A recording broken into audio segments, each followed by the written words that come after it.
Bonjour et bienvenue dans l'émission À vos droits. Aujourd'hui, sur mon plateau, je reçois deux intervenantes de l'Université catholique de Lille, spécialisées en droit patrimonial de la famille, Elisa Orgar et Eugénie Zegendrissen. Le sujet qui concerne notre émission aujourd'hui s'agit des droits des époux sur le logement pendant l'instance de divorce. Nous savons que le logement de la famille est un bien immobilier à distinguer des autres biens immobiliers du couple, étant donné qu'il s'agit de leur résidence principale. Ils disposent d'une protection accrue pendant le mariage, mais qu'en est-il pendant le divorce ? Mon équipe est partie interroger des passants dans la ville de Lille sur la problématique « Quels sont vos droits sur le logement en cas de divorce ?» Écoutons un peu leurs réponses. C'est mon mari qui a acheté la maison seul, donc je pense que tout simplement en cas de divorce, je fais mes valises et je rentre chez mes parents. Je suis mariée, je vis avec deux enfants du coup. On a acheté la maison quelques mois après notre mariage. Donc clairement, si on en vient à se divorcer, je pense qu'on va se faire la guerre pour récupérer la maison. Alors je suis marié et j'ai un enfant et j'ai reçu la maison par héritage, du coup j'imagine que la maison me revient. Alors figurez-vous que je suis un connaisseur, j'ai l'habitude de ce genre de situation et récemment je divorçais avec ma dernière femme et on a décidé de vendre la maison avant l'instance de divorce pour éviter ce genre de problème. Alors nous remercions donc nos quatre intervenants ayant donné un témoignage. Alors je me tourne vers mes intervenantes. Qu'est-ce que vous pensez de leurs réponses? Est-ce qu'elles sont correctes? Qu'en pensez-vous, Elisa? Alors pour ma part, je trouve qu'ils sont globalement dans un bon ordre d'idées. On va arriver à des solutions assez proches de la réalité. Il leur manque peut-être quand même un petit peu les bases juridiques et les notions qui puissent expliquer tout ça. Et vous, Eugénie, qu'en pensez-vous? Je rejoins ma consoeur sur ce point, ils sont assez négatifs, mais dans la pratique, cela se passe vraiment comme ça. Après, ils ignorent leurs droits concrets sur leur logement et j'espère que cette émission pourra les aider. Mais si actuellement, je vous pose la question de quels sont mes droits sur le logement si je divorce avec mon mari, qu'est-ce que vous pouvez me répondre vraiment spontanément? Alors on ne peut pas répondre aussi facilement à cette question, elle est un peu plus complexe que cela. Il y a différents paramètres à prendre en compte.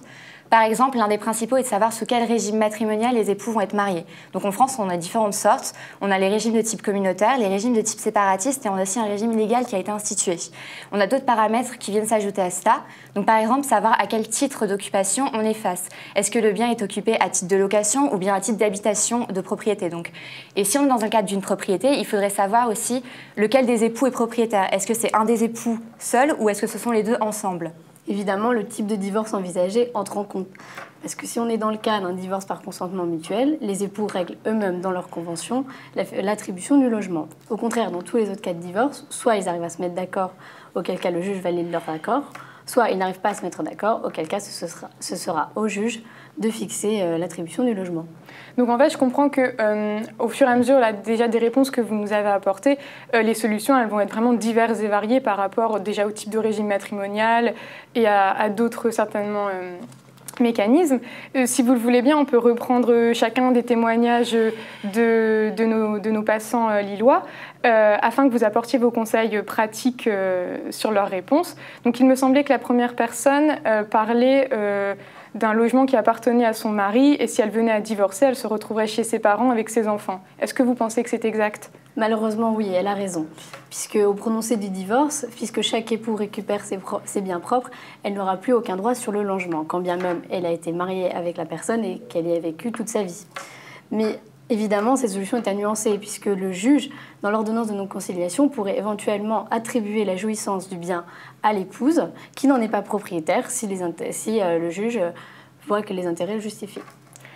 Donc je fais un point vers nos téléspectateurs afin de définir le droit de l'époux sur le logement qui se définit par le fait de se maintenir et d'exercer ses droits de propriétaire sur le logement.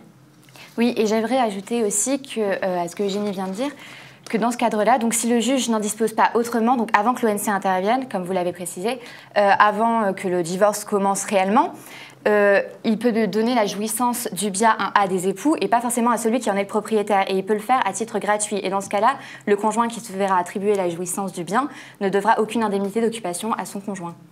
Évidemment, puisque c'est au juge de définir s'il y aura oui ou non indemnité d'occupation, mais s'il décide qu'il n'y aurait pas d'indemnité d'occupation, ce sera sûrement au titre de la contribution en charge du mariage, puisque le juge va considérer que comme les époux sont toujours mariés, ils ont toujours des obligations l'un envers l'autre, et notamment l'obligation de l'entretien du ménage et l'éducation des enfants, et à ce titre, il pourrait attribuer la jouissance du bien. Mais là, Eugénie, vous parlez uniquement des solutions qui sont applicables lorsque le logement il appartient à un seul des époux. Mais qu'en est-il alors dans un logement qui est par exemple en location ? Alors dans ce cas-là, on a un principe en droit qui s'appelle le principe de cotitularisation du bail. Donc il s'agit d'un principe selon lequel, quand un des deux époux a conclu un bail à titre d'habitation seul, ce bail va être automatiquement réputé être conclu à l'égard des deux conjoints, et ce, que la conclusion du bail intervienne avant ou après leur union. Mais alors, une fois le divorce prononcé, qu'est-ce que ça donne?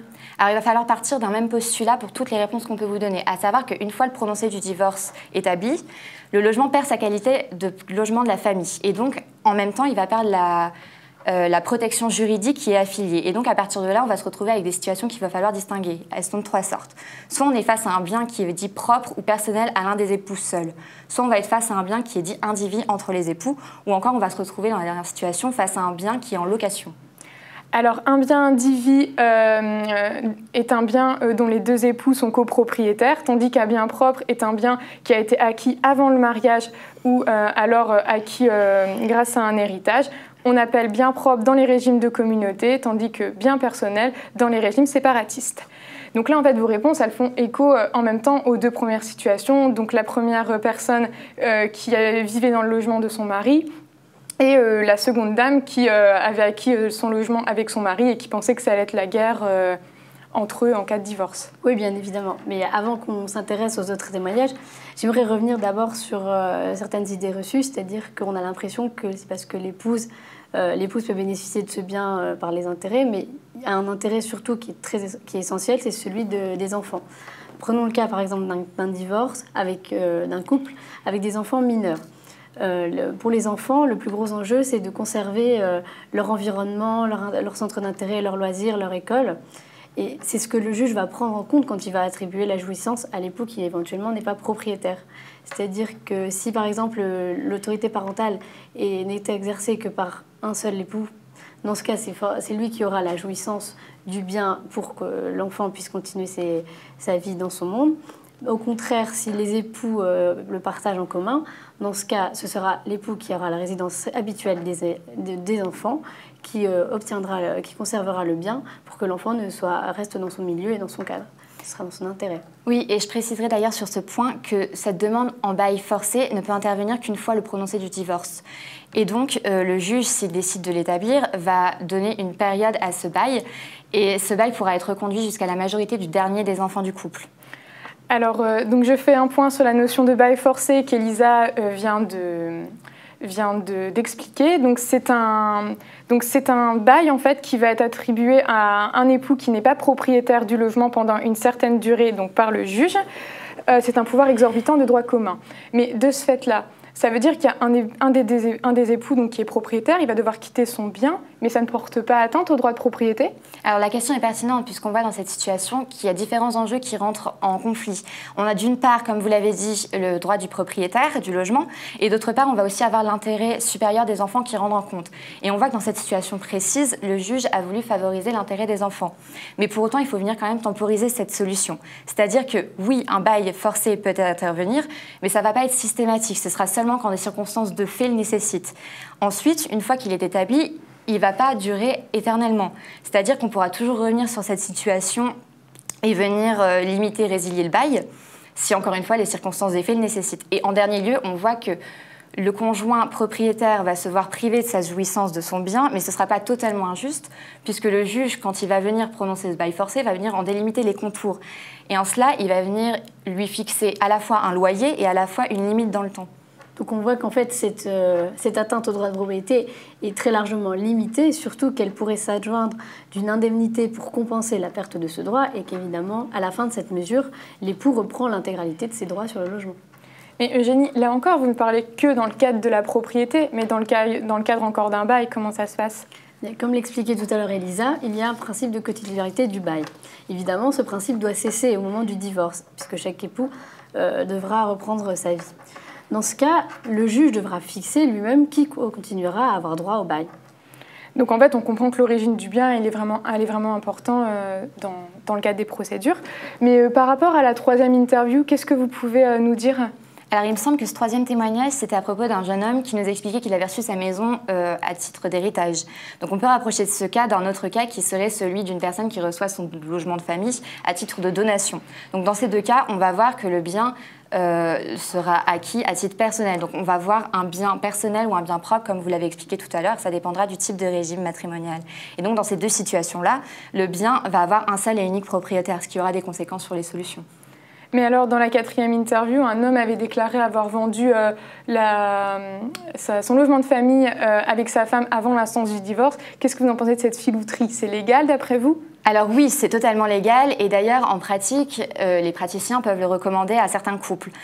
En fait, les couples peuvent se mettre d'accord pour vendre sa maison avant le prononcé du divorce, voire avant même que la procédure de divorce ne démarre. Et dans ce cas-là, la seule chose qui est absolument nécessaire pour que ce mécanisme se mette en place, ce sont que les deux époux soient d'accord sur la vente du logement. Mais quel est l'intérêt pour le couple? Parce qu'on sait que le divorce, il va forcément liquider l'intégralité de la communauté. Mais l'intérêt est avant tout financier, puisque les époux, avant le prononcé du divorce, ont déjà liquidé le logement familial et ont reçu l'argent avant, ce qui permettra de financer la procédure du divorce. Mais surtout, l'intérêt est fiscal, puisque finalement, comme ils le vendent avant, au moment du partage, ce sera des frais de partage en moins à payer à l'État. Alors merci pour vos réponses qui ont été très pertinentes, mais malheureusement notre émission touche déjà à sa fin. Donc je remercie mes deux intervenantes pour leur intervention et répondre à toutes les questions sur le logement en cas de divorce. J'espère que les informations et les conseils qu'elles vous auront apportés vous auront aidé dans votre procédure. Vous retrouverez tous les conseils et d'autres informations sur les émissions de ce format.